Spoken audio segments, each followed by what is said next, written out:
everyone, and welcome back to my channel. Today I'm going to be sharing a recipe. Also, please excuse the washing machine. But recently, well, I've made this recipe about 2 or 3 times before, and basically it's probably the best brownie recipe that I've ever made. I used to always struggle to get brownies just right, but these are like perfect, I think anyway. And literally everyone that has tried them has also said the same, and that's why I'm making them today, because there was someone at work that has requested me to make her some brownies. So I didn't have to make it today, but I just thought I'll make it now, because why not? Okay, so I think and I hope that my washing has calmed down. Actually, I think it's completely done. So honestly, I've run out of vanilla extract so fast. I'm literally, what the hell? Okay, so the first step is to melt 100 grams of butter with 200 grams of sugar, caster sugar, and 2 tablespoons of golden syrup. So let me just fetch my butter and some like measuring stuff so I can measure this all out. 100 grams of butter.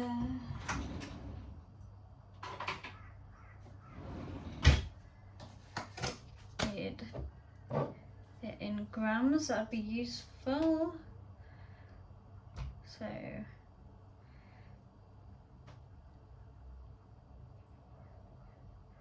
it's not coming off my spoon. What the hell?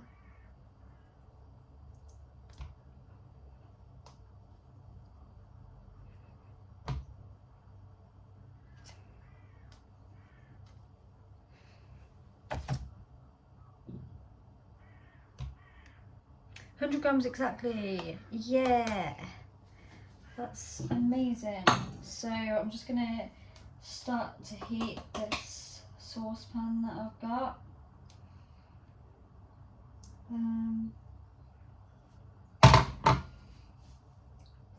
This one.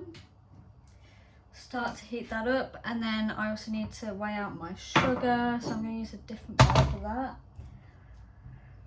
Sugar, 200 grams of this.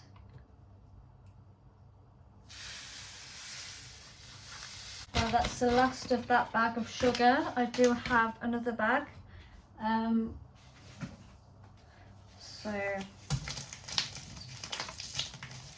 Oh my god, it's going all over the floor. What the hell?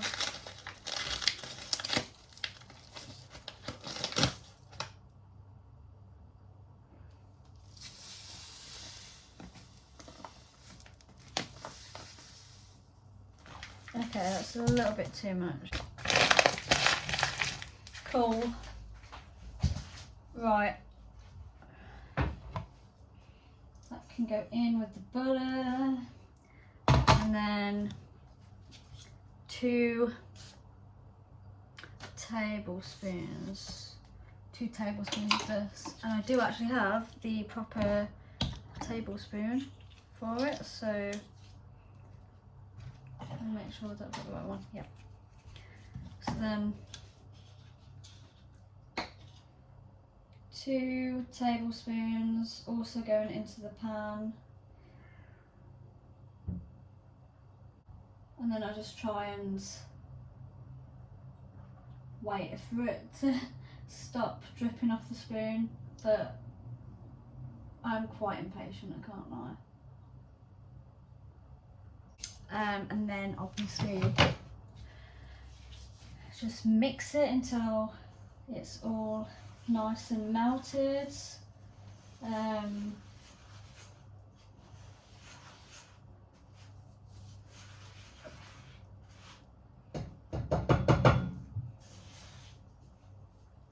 Make sure that you just don't burn the butter. So, but if you keep on mixing, then it should be fine. So this is what it's currently looking like. It's not melted. It needs to be like liquidy, sort of. melted. Okay, so this is the consistency that you're looking for. You need to make sure that all the butter is completely melted. And yeah, it's basically just liquidy.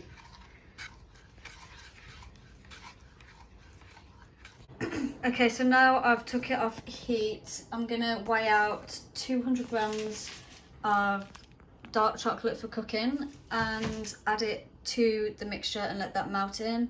Like I say, it can come off the heat now though.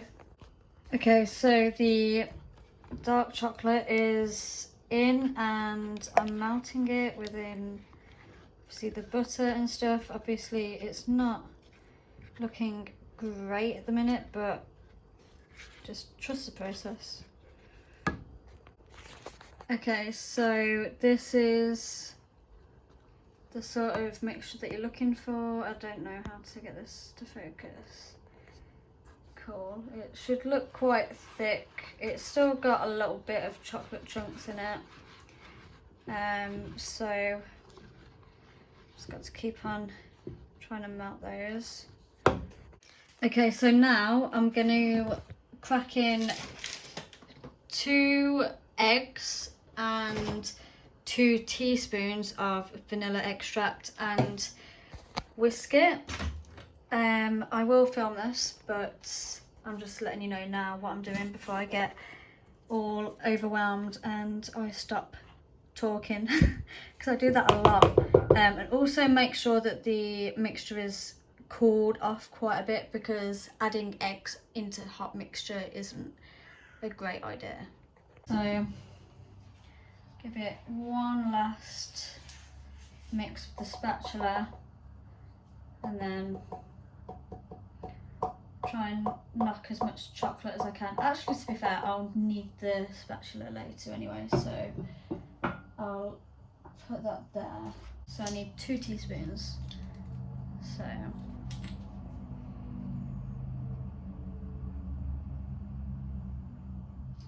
1, 2, 2 eggs,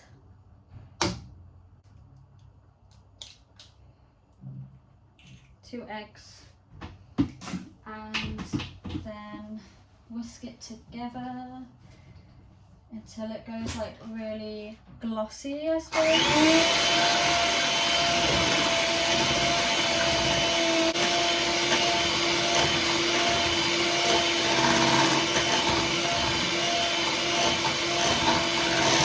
Now I'm going to weigh out the flour. Yeah, it's just flour that I need now. So we need 100 grams of plain flour, not self-raising flour, plain flour.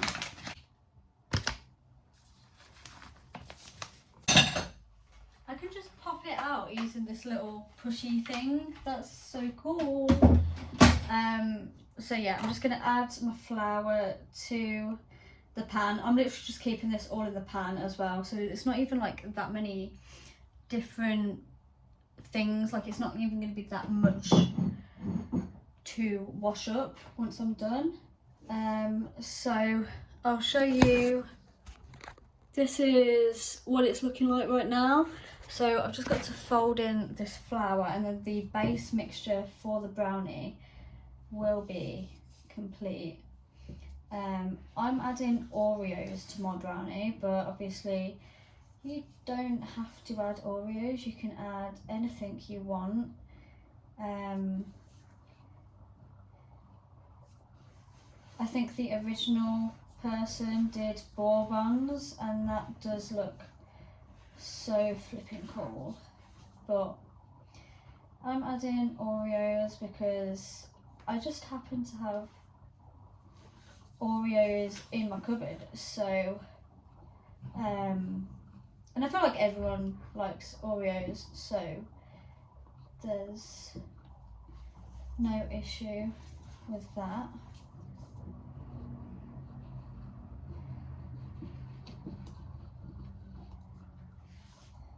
But yeah, you just basically fold in the flour into the mixture.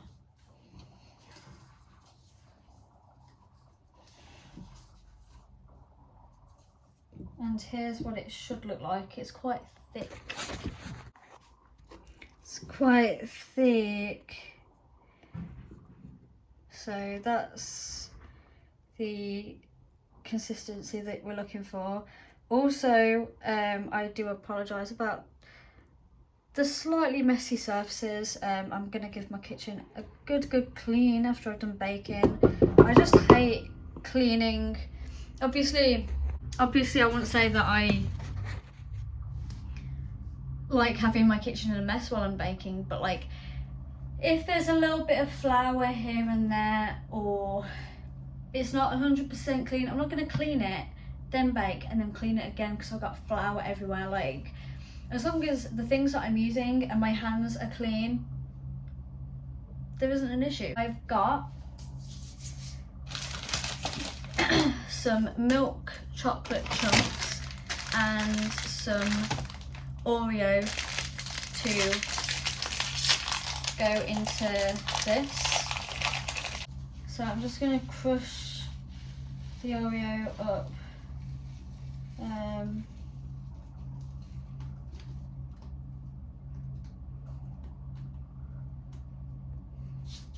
And put it into the mixture. And then I'm also going to use probably, I don't know, let me get a knife. I'm going to cut this up, unless I can actually like break it apart with my hands, I'm not sure. How strong am I feeling? Okay, these chunks are quite big.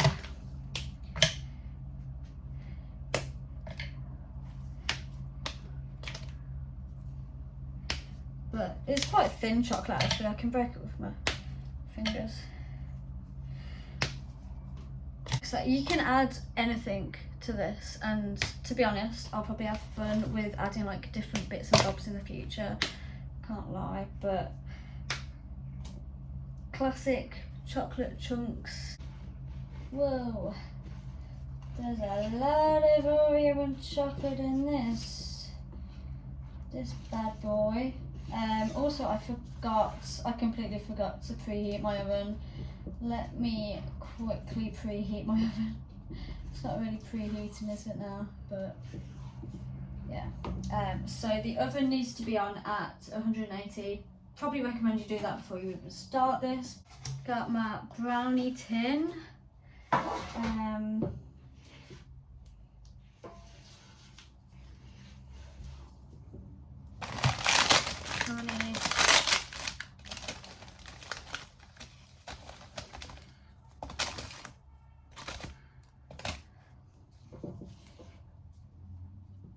Right, just gonna pour it straight into the tin because YOLO.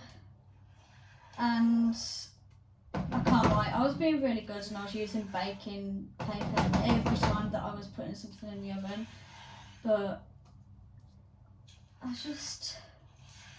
the other day I baked something and I was being a bit risky. I didn't use baking paper and it didn't stick at all. That was it. I baked banana bread in like a loaf tin, and like I say, it didn't stick or fall apart at all, so I'm sort of feeling brave now. But knowing my luck, it'll probably just be a one-time thing where it actually doesn't stick. I'll show you the mixture and then I'll show you what I'm going to do to the top of the brownie before I put it in the oven.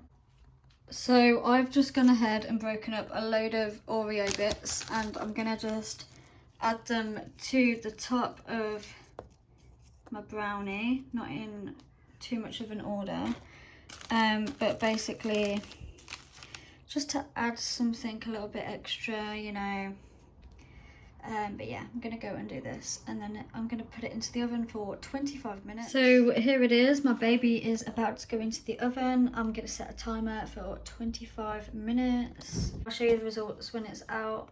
It's time. Don't judge. Oh my god. Oh my god. It's time to take these out of the oven. They've had a good 25 minutes. This is what they are looking like. They're still really fresh from the oven. So I let it cool. I don't do anything with them. I let them cool, and then I'll put them in the fridge for a few hours. I don't know if that helps the texture or doesn't really matter, but that's how I usually do my brownies. So if you don't do that, then you might not get the exact same results as what I get. But yeah, I let them cool off, then I'll put them in the fridge after they've cooled out, like cooled off completely, and then after they've been in the fridge, I can chop them up then. This is currently what they're looking like. Okay, so these are what the brownies look like. These are like completely cooled off, chopped up, and it looks like I don't have many because I should have used baking paper. That was a complete mistake. I should have used baking paper. It was all falling apart as I was getting it out of the brownie tin, so I don't have that many brownies, but you live and you learn, don't you? So yeah, next time I'm going to use baking paper. So if you do follow this recipe, please use baking paper, I beg you. But yeah, these are flipping amazing, and they taste amazing as well. I don't know if you can tell, but like, how do I show you the, this is like the texture of them, I guess. Okay, that's a better angle. So yeah,